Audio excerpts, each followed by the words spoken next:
स्वागत है आप सभी को हमारे इस YouTube चैनल दीक्षा क्लासेस स्टडी में। तो आज की इस क्लास में हम बात करने वाले class 12th Bihar board Hindi chapter number 2 उसने कहा था, ठीक है, कहानी, जिसका टाइप सब्जेक्टिव क्वेश्चन। कहने का मतलब इस चैप्टर को तो हम पढ़ लिए थे, लेखक परिचय पढ़ लिए थे, ऑब्जेक्टिव क्वेश्चन पढ़ लिए थे। अब हम इस सब्जेक्टिव क्वेश्चन, ये जो चैप्टर है यानी यह पाठ्य पुस्तक के प्रश्न हम उसके उत्तर देखेंगे।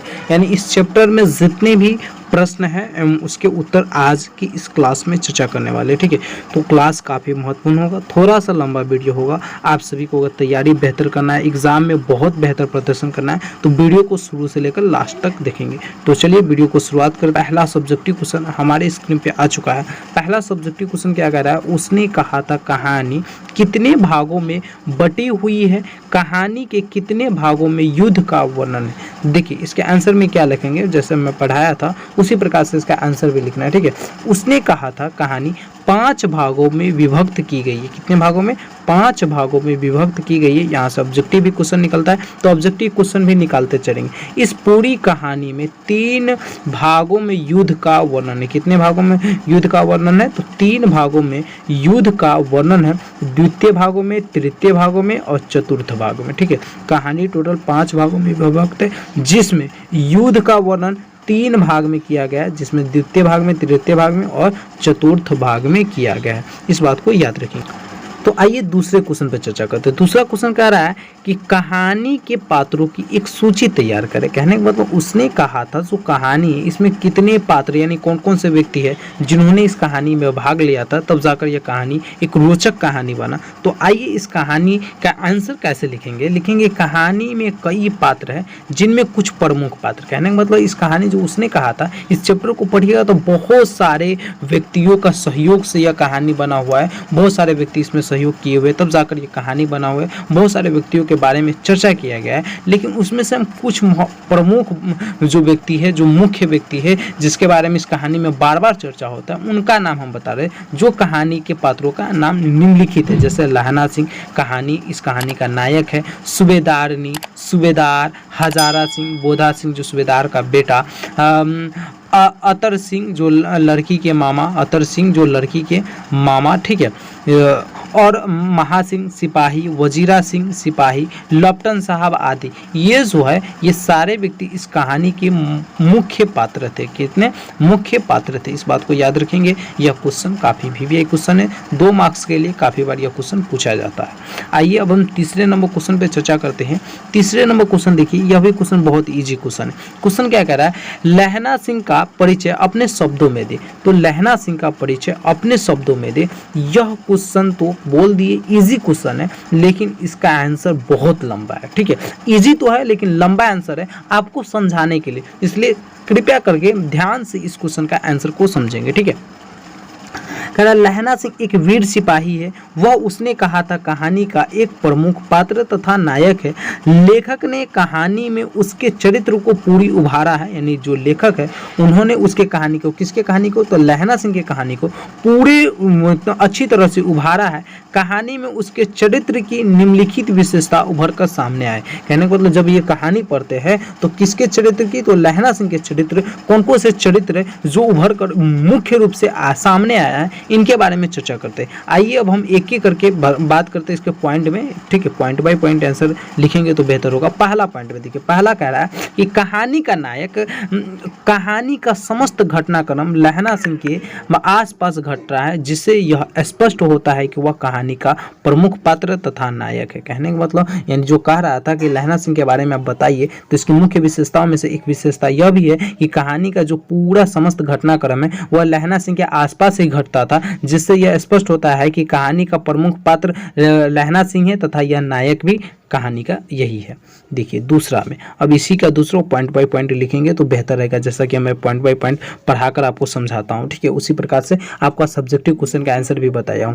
सच्चा प्रेमी लहना सिंह एक सच्चा प्रेमी है। बचपन में उसके हृदय में एक अनजान भावना ने जन्म लिया, जो प्रेम था। यद्यपि उसे अपना प्रेम न मिल सका, लेकिन फिर भी उसने सच्चाई से उसे अपने हृदय में बसाए रखा। कहने का मतलब सच्चा प्रेमी लहना सिंह एक सच्चा प्रेमी है, ठीक है, बताया जा रहा है। कि बचपन में उसके हृदय में एक अनजान लड़की की भावना जगी और जो प्रेम था, यानी वो जो लड़की के लिए इसके दिल में भावना जगा था वो प्रेम था। यद्यपि उसे अपना प्रेम तो मिल नहीं सका, लेकिन फिर भी उसके दिल में सच्चाई था और उसको बसाए रखा हमेशा, क्योंकि पहला प्यार को हम लोग ऐसे भी कहते हैं कि भुला नहीं सकते। इसी प्रकार से यहाँ पर भी हुआ। तीसरे पॉइंट में देखिए क्या लिखेंगे, बहादुर तथा निडर लहना सिंह बहादुर तथा निडर व्यक्ति का स्वामी है। कहने का मतलब बहादुर तथा निडर है। ये बहादुर तथा निडर इतना भी लिख दीजिएगा, लेकिन इसको फिर से बताया जा रहा है कि बहादुर तथा निडर, यानी लहना सिंह बहादुर तथा निडर व्यक्तित्व का स्वामी है, तभी तो वह घर बैठे रहने से बेहतर युद्ध को समझता है। यानी वह जो व्यक्ति है बहादुर भी है लहना सिंह तथा निडर भी, इसीलिए वह सोचता है कि घर बैठे रहेंगे तो कुछ नहीं होगा, इससे बेहतर है कि युद्ध करेंगे, हम अपने देश को बचाएंगे, अपने यानी समाज को बचाएंगे। चलिए देखिए चतुर में, यानी यह लहना सिंह जो है जो चौथे पॉइंट में इसका लिखेंगे चतुर भी है। तीसरे ही क्वेश्चन का आंसर अभी लिख ले, लहना सिंह बहादुर होने के साथ साथ काफी चतुर भी है, इसीलिए उसे लप्टन साहब ने नकली होने का शक हो गया और उसे चतुराई से उसका भाड़ा फोड़ दिया। कहने का मतलब लहना सिंह है जो चतुर भी है, इसीलिए उसे लप्टन साहब नकली होने का शक हो गया था, इसलिए उसका भाड़ा भी फोड़ दिया था। आइए देखिए पांचवा नंबर इसका विशेषता ही लिख रहे हैं। पांचवा नंबर विशेषता में क्या लिखेंगे, महानुभूति तथा दयालुपन। ये जो लहना सिंह है इसके यह महानुभूति भी है तथा दयालुपन भी है। यानी लहना सिंह के चरित्र में सहानुभूति तथा दया भाव की विद्वान है, इसीलिए वह भीषण सर्दी में भी अपने कंबल और जर्सी बीमार बोधा सिंह को दे देता है। वह बीमार बोधा सिंह को दे देता है अपने कंबल और जर्सी, जब क्योंकि क्यों देता है, क्योंकि इसके अंदर सहानुभूति भी है और दयालुपन भी, दूसरे के प्रति यह दया भी रखते, इसलिए वह दे देता है। जबकि अब अगर सर्दी रहे, यानी कहने का मतलब ठंडी रहे और महान बहुत ज़्यादा ठंडी रहे, उसमें आप अपना कंबल या जर्सी किसी को देते हैं, नहीं देते हैं। यह दयालुपन का कारण है। चलिए ये देखिए छठा नंबर इसकी विशेषता। छठा देखिए, छठा में क्या लिखेंगे, छठा में वचन पालन। यानी वचन का पालन इस प्रकार से समझे, जैसे मैंने आपको होमवर्क दिया, ठीक है, होमवर्क दे के बाबू ये चैप्टर के सारे सब्जेक्टिव क्वेश्चन को तुम याद कर लो, इसमें से ना एगो या दूगो क्वेश्चन पक्का बिहार बोर्ड में पूछा जाएगा। अगर आपने याद कर लिया तो वही होता है वचन पालन। इसी प्रकार से जो लहना सिंह थे वो वचन पालन भी करते थे। सूबेदारनी जब कहे हुए थे लहना सिंह को, यानी सूबेदारनी ने लहना सिंह से अपने पति और बेटे के प्राणों की रक्षा करने के लिए बात कही थी, लेकिन लहना सिंह ने उसे एक वचन की तरह निभाया और इसके लिए उसने अपने प्राण को भी निछावर कर दिया। और किसको बचा लिया, तो सूबेदारनी के पति को भी बचा लिया और साथ में उनके बेटे को भी बचा लिया लहना सिंह। ठीक है, तो ये रहा हमारे तीसरे क्वेश्चन का आंसर। आइए चौथे नंबर क्वेश्चन देखते हैं। चौथा नंबर क्वेश्चन भी थोड़ा सा बड़ा क्वेश्चन है, यानी बड़ा आंसर है। ठीक है, क्वेश्चन तो आसान है लेकिन आंसर बड़ा है, क्योंकि लिखते हैं हम किसी भी चीज़ को ना तो बहुत लंबा हो जाता है। ठीक है, लेकिन समझ जाते हैं तो वही हमारे लिए आसान हो जाता है। तो आपको लिख लिख कर हमको समझाना है, क्योंकि आपको क्या करना है, टॉपर नोट्स भी बनाना है। मैं आपको बार बार बोलता हूँ कि आपको क्या करना है, टॉपर नोट्स भी बनाना है। तो इसी प्रकार से टॉपर नोट्स भी बनते हैं। ठीक है, तो आइए चौथा नंबर क्वेश्चन क्या कर रहा है, पाठ से लहना और सूबेदारनी के संवादों को एकत्र करें। यानी पाठ में, यानी इस पाठ में उसने कहा था, पाठ में लहना सिंह और सूबेदारनी ने क्या संवाद में तो क्या बात किया, उसको एकत्र करें। तो हम सबको तो एकत्र नहीं कर सकते, लेकिन कुछ बातों को हम एकत्र कर सकते। इसलिए इसका आंसर में क्या लिखेंगे, आंसर में देखिए क्या लिखेंगे, लिखेंगे पाठ में लहना सिंह और सूबेदारनी के बीच कुछ संवाद जो निम्नलिखित है। यानी सबको तो हम एकत्रित नहीं कर सकते, लेकिन कुछ महत्वपूर्ण संवाद है जिसको हम एकत्रित कर बता सकते हैं, जिसको यह आंसर जानना है उसको। ठीक है, तो बचपन का संवाद, जो बचपन में संवाद क्या हुआ था, तेरे घर कहाँ है, यानी ये कौन पूछे हुए थे, लहना सिंह। तो मेरे मगरे में और तेरे, यानी जो ये सूबेदारनी थी वो बोली हुई थी मगरे में और तेरे कहाँ है। इसी प्रकार से वह भी क्वेश्चन किए हुए थे।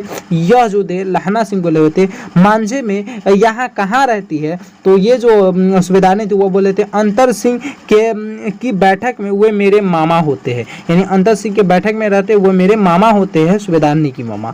मैं भी मामा के यहाँ रहता हूँ। जब ये लहना सिंह भी बोले थे कि मैं भी बचपन में था, नाम तो बाद में हमें पता चला जब हम चैप्टर पढ़ा रहे थे, तो उस समय बताया कि कहानी की एक पात्र खत्म हो गया, उसके बाद हमें 25 साल बाद नाम उनका पता चला। तो उनका घर गुरु बाजार में, यानी इस प्रकार से वो भी बता रहे कि मैं भी मामा के घर में रह रहा हूँ और मेरे मामा का घर गुरु बाजार में है। ठीक है, इस प्रकार से उन दोनों के बीच बात होता है। इतने में दुकानदार आ जाता है। इतने में दुकानदार आगे दुकानदार पे भी सवाल करते हैं, एक बार दुकान पे जाते हैं तो लड़के ने मुस्कुराकर किससे पूछता है, लहना जो सूबेदारनी थी उनसे पूछता है तेरी कुरमाई हो गई, कुरमाई मतलब तेरी सगाई हो गई। इस पर लड़की कुछ आंखें चढ़ाकर धत कहकर दौड़ गई। कहने का मतलब जो सूबेदारनी थी वह जब यह सवाल किया था लड़का कि तेरी कुरमाई हो गई यानी तेरे सगाई हो गई, तो ये जो लड़की थी आंखें चढ़ाकर, कहने का मतलब यानी जब लड़की को कुछ ऐसा इमोशनल बात कहिएगा ना तो वो दूसरा टाइप से देखेगा। आप लोग समझ सकते हैं, इस प्रकार से देखते हैं कि हमें कभी कभी उनके देखने के नज़रिया से हमें प्यार हो जाता है, ठीक है। तो आंखें चढ़ाकर बोली धत और कहकर दौड़कर भाग गई। इस प्रकार से भी वार्तालाप हुआ था, और भी वार्तालाप हुआ था, कुछ और वार्तालाप को हमने इकट्ठा किया है। क्या किया है, लड़के ने फिर पूछा तेरी कुरमाई हो गई, लड़की से फिर एक बार पूछा हुआ था कि तेरी कुरमाई हो गई, और उत्तर में वही धत मिला। यानी कहने का मतलब जब भी लड़की है ना, यानी लड़की से जब भी पूछते थे तेरी कुरमाई होगी तो लड़की हमेशा धत बोलकर भाग जाती थी, क्योंकि शर्मा जाती थी, ठीक है। एक दिन जब फिर लड़की ने वैसे ही हंसी में चिढ़ाने के लिए पूछा, तब लड़की की संभावना के विरुद्ध बोली हाँ हो गई। कहने का मतलब देखिए, लड़का है ना, लड़की को चिढ़ाने के लिए बोला तेरी कुरमाई हो गई, तो एक दिन है ना लड़का को हमेशा मिलता था धत कहकर शर्मा कर भाग जाती थी। इसका मतलब लड़की की शादी नहीं हुई है या कुरमाई नहीं हुई है, ठीक है। लेकिन एक दिन क्या होता है, लड़की के विरुद्ध, कहने का मतलब लड़का जो सोचा था कि आज यही फिर मिलेगा धत वाला आंसर, तो धत वाला आंसर नहीं मिलता। लड़की उस दिन बोलती है हाँ मेरी कुरमाई हो गई है। फिर लड़का पूछता है, देखिए ये उनके बीच संवाद हुआ था, आंसर कह रहा है लिखने के लिए, तो कब हुआ, लड़का पूछ रहा है कब हुआ, तो लड़की बोलती है कल देखते नहीं यह रेशम से कढ़ा हुआ सालू में पहना हूँ, सूबेदार के घर का संवाद था ये, मुझे पहचाना नहीं पहचाना। सूबेदार के घर भी जाकर ये कहा हुआ था, यानी कौन, ये सूबेदारनी कही हुई थी किससे, लहना सिंह थे, मुझे पहचाना। तो ये जो बोले थे, यानी क्या कहते हैं, लहना सिंह के नहीं पहचानते। तेरी कुरमाई हो गई धत कल हो गई, देखते नहीं रेशमी बुटवारे सालू अमृतसर में सूबेदारनी कह रही है, मैंने तेरे को आते ही पहचान लिया, तुम्हारे आगे मैं आंचल पसारती हूँ। कहने का मतलब लड़की ये सारे बात याद दिलाकर कहता है मैं वही लड़की हूँ जिसे आज तुम सूबेदारनी के नाम से जानते हो, तुम हमसे हमेशा सवाल करते थे तेरी कुरमाई हो गई, मैं हमेशा धत बोलकर भाग जाते थे, मैं वही लड़की हूँ, मैं तुम्हारे सामने आंचल पसारती हूँ कि आप मेरे बेटे और पति का जान बचा। तो ये रहा हमारे चौथे नंबर क्वेश्चन का आंसर, ठीक है। अब हम पांचवें नंबर क्वेश्चन का आंसर देखेंगे। पांचवें नंबर क्वेश्चन क्या कहता है, बड़ा ही लाजवाब क्लास हो रहा है, प्लीज आप लोग इसी प्रकार से देखेंगे ताकि आपकी क्लास बेहतर जाए, क्योंकि हमारा उद्देश्य ही आपको बेहतर से बेहतर शिक्षा देना। हम नहीं चाहते कि आपको हमारे तरफ से कोई कमी रह जाए, बस आपको क्या करना है, मैं जितना पढ़ाता हूँ उतना याद करते चलिए, आप एग्ज़ाम में धमाल मचाएंगे, यह गारंटी है, क्योंकि दीक्षा क्लास स्टडी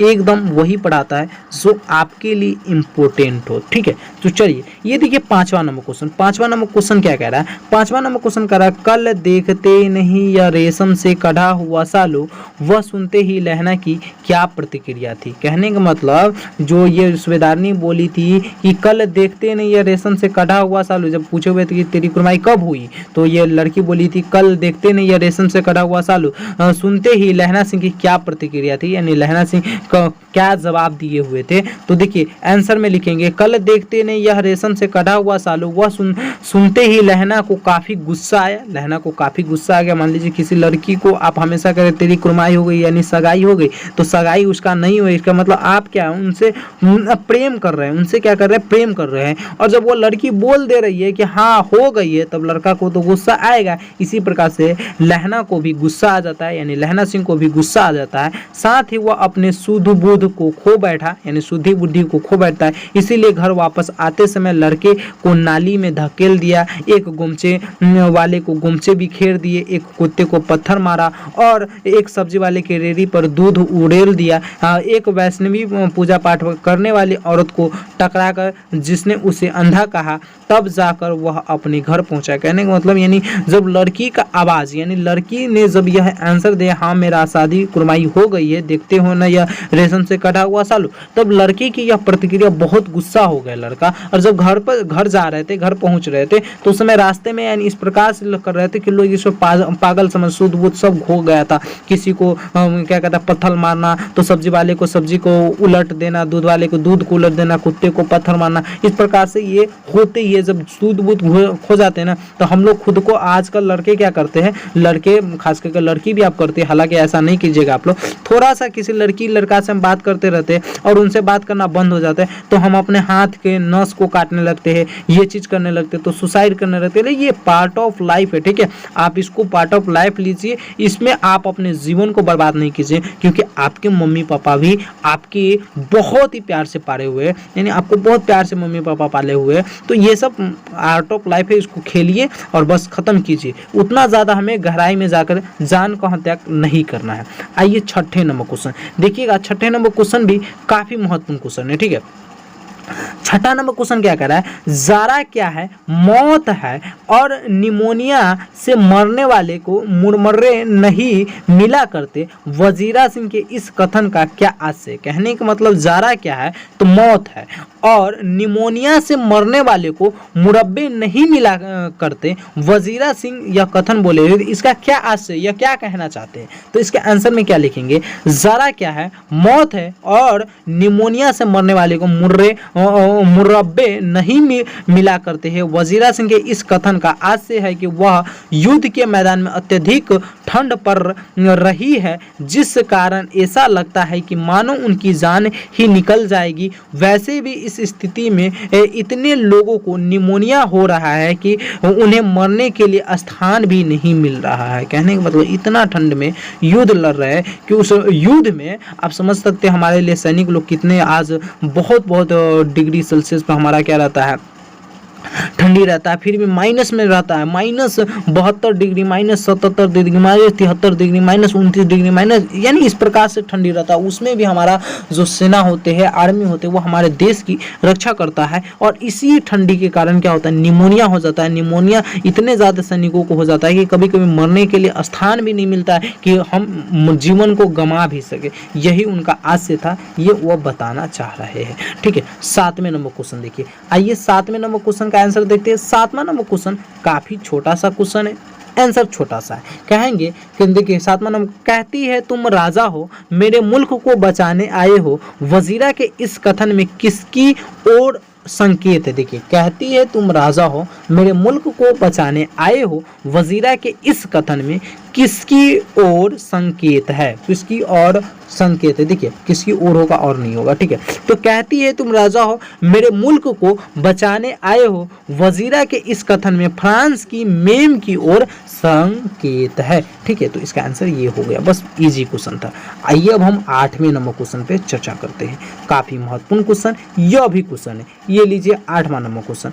8वां नंबर क्वेश्चन क्या कह रहा है कि लहना सिंह के गांव में आया तुर्की मौलवी क्या कहता था। लहना सिंह के गांव में आया तुर्की मौलवी क्या कहता था। आंसर में लिखेंगे लहना के गांव में आया तुर्की मौलवी कहता था कि जर्मनी वाले बड़े पंडित है, यानी जर्मनी वाले बड़े पंडित है, वेद पढ़कर उसमें से विमान चलाने की विद्या ज्ञान जान गए। कहने का मतलब देखिए जो यानी तुर्की से जो मौलवी आए हुए थे वह बता रहे कि जर्मनी वाले बड़े पंडित है, वे वेद पढ़ कर उसमें से विमान चलाने का विद्या जान गए, यानी विमान कैसे चलाया जाता है इसके बारे में वो ज्ञान हासिल करे। गौ को नहीं मारते, गौ को यानी जो जर्मनी वाले होते हैं, गौ मतलब गाय को नहीं मारते। हिंदुस्तान में आ जाएंगे तो गौ हत्या बंद कर देंगे, यानी जो ये जर्मनी वाले अगर हिंदुस्तान में आ जाएंगे तो गौ हत्या बंद कर देंगे। मंडी में बनियों को बहकाता था कि डाक खाने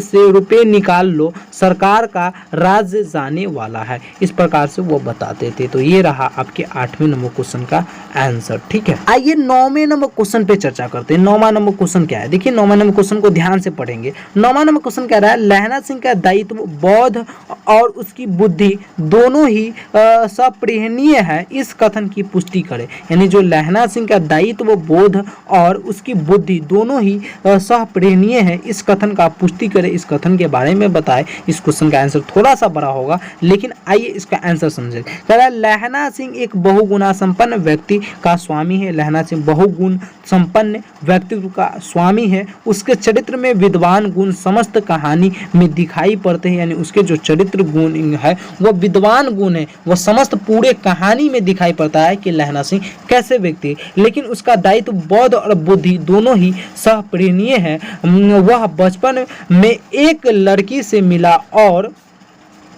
उससे हृदयगत प्रेम कर बैठा, यानी बचपन में वो एक लड़की से मिला था जिसे सूबेदारनी के नाम से बाद में जाने, उससे वह प्रेम कर बैठा था लहना सिंह। यद्यपि वह न तो अपना प्रेम प्रकट कर सका और न ही उस लड़की को पा सका। जो लहना सिंह थे वह न प्रेम प्रकट कर पाया कि मैं तुमसे प्यार करता हूँ, कि आप मुझसे शादी कर लीजिए, और न वह लड़की को वह पा सका। ठीक है, यही होता है प्रेम में। ठीक है, तो इसलिए प्रेम को नहीं करना चाहिए। मैं तो हमेशा इसका अनसपोर्ट हूँ, कभी भी सपोर्ट नहीं करता। फिर भी जब कई वर्ष बाद वह उस लड़की से सूबेदारनी के रूप में मिला तो उसकी एक प्रार्थना के बदले में अपने प्राण त्याग दिए। कहने का मतलब फिर भी वह लड़की को नहीं वह पा सका, न प्रेम प्रकट कर सका। फिर भी बहुत दिन बाद जब वह लड़की सूबेदारनी के रूप में भी मिलती है तो उसके एक कहने पर वह क्या करते हैं, प्रार्थना के बदले, यानी वह जब लड़की लहना सिंह से प्रार्थना करते कि तुम मेरे बेटे और पति को बचा लो, तो उसके एक प्रार्थना पे वो जो लहना सिंह अपने प्राण तक दे दिए, यानी प्राण को भी गंवा देते हैं। यही होता है सच्चे प्यार की निशानी। यह उसका दायित्व बोध ही था जिसे उसने मरकर भी पूरा किया। वही जब नकली लपटन साहब धोखे से कुछ सिपाहियों को दूसरी जगह भेज देता है तो लहना सिंह अपनी बुद्धि के बल पर उसकी असलियत भाप लेता है और फिर उसे सबक भी सिखाता है। तो ये उसका क्या रहा, आपका जो लहना सिंह की बुद्धि के बल। ठीक है, तो ये रहा आपका आंसर 9वें नंबर क्वेश्चन का आंसर। आइए 10वें नंबर क्वेश्चन पे चर्चा करते हैं। क्या देख लेते हैं, एक बार देख लेते हैं 10वें 11वें नंबर क्वेश्चन। ये क्वेश्चन का आंसर है ना काफी बड़ा है। ठीक है, इसलिए मैं बता रहा हूँ, आपका समय बहुत ज्यादा ऐसे भी अभी तक लग चुका है। तो देखिए 10वें 11वें और 12वें नंबर क्वेश्चन, 13वें नंबर क्वेश्चन, 12वें और 13 तो आपको क्या करना है, क्वेश्चन नंबर 10, 11, 12 और 13। देखिए यह है ना, ये सारे क्वेश्चन जो 4 क्वेश्चन है, ये क्वेश्चन काफ़ी बड़ा बड़ा कहानी है। ठीक है, कहानी, इस क्वेश्चन को आंसर आप पढ़िएगा तो आपको समझ में आ जाएगा। तो आप इस क्वेश्चन का नोट्स ले लीजिएगा हमसे, पूरा नोट्स ले सकते हैं आप तो हमसे। ठीक है, नोट्स के बदले बस आपको कुछ नहीं करना है। अभी हमारा एक पेड ग्रुप चलता है। ठीक है, पेड ग्रुप चलता है, अगर ज्वाइन होना चाहते हैं तो हो जाइएगा, ना तो कभी कभी फ्री में भी मैं दे देता हूँ, उतना चिंता नहीं करना है। ठीक है, ज़्यादा रुपया नहीं, साल भर का आपका अगर 8 से है तो आपको साल भर का है ना, अभी 249 रुपया ऑफर में चल रहा है। हालांकि 499 रुपया इस कोर्स का दाम है, 249 रुपया आप ऑफर में चल रहा है। अभी 4-5 दिन ऑफर रहेगा तो आप लोग ले सकते हैं। ठीक है, बाकी ये अगर पीडीएफ चाहिए तो आपको पीडीएफ मिल भी जाएगा, ऐसे भी चिंता मत करें। लेकिन यही है कि फ्री में थोड़ा सा लेट से मिलेगा, इसलिए अगर आप लोग चाहते हैं तो इतना देकर आप साल भर के लिए हमारे साथ ज्वाइन भी हो सकते हैं। तो ज्वाइन हो जाइएगा तो आपको डेली जो भी क्लास हो जाए, क्लास के बाद फौरन नोट्स दे दिया जाएगा ताकि आप उससे भी तैयारी कर सकें। तो क्लास कैसा लगा आप लोग प्लीज़ कमेंट बॉक्स में बताएंगे। बहुत मेहनत लगता है आपके लिए वीडियो बनाना, तो आप लोग प्लीज़ इस वीडियो को लाइक भी करेंगे, शेयर भी करेंगे, और जो पार्ट आपको अच्छा लगा वीडियो में, क्या चीज़ आपका प्रॉब्लम रह गया, उन सारे को आप लोग कमेंट बॉक्स में लिख डालिए ताकि हमें भी समझ में आए कौन कौन से बच्चे क्लास किए, क्या उसका प्रॉब्लम रहा, क्लास कैसा लगा, अच्छा लगा या बुरा लगा। तो ये सारा चीज़ आप बताइएगा तब मुझे पता चलेगा। तो कमेंट बॉक्स में भी कुछ आपको भरना फर्ज बनता है, तो कमेंट बॉक्स में भी कुछ भरिए जरूर। ठीक है, तो फिर मिलते हैं अगले क्लास में। जब तक के लिए जय हिंद, जय Bharat. Thank you so much my all dear students.